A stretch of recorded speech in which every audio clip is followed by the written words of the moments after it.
ఈ దేవుడు ఎలాగా అన్యుల పరిస్థితుల్లో కలవడో, అన్య దేవతల్లో కలవడో, ఎంత ప్రత్యేకమైన వాడో తమరు కూడా అంత ప్రత్యేకంగా జీవించాలి అని అర్థం.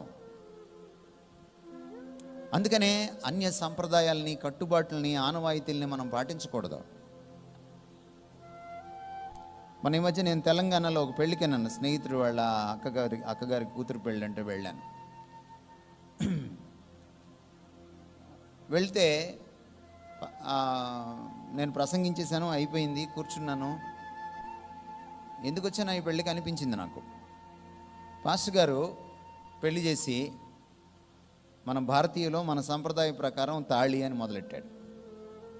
ఇప్పుడు కాస్త పాస్టర్లు చదువుకోండి, శాస్త్రాలు చదువుకోండి. వెళ్ళి మీరు ఊరికే భారతీయ సంప్రదాయం అనకండి, భారతదేశాన్ని చదవండి కాస్త.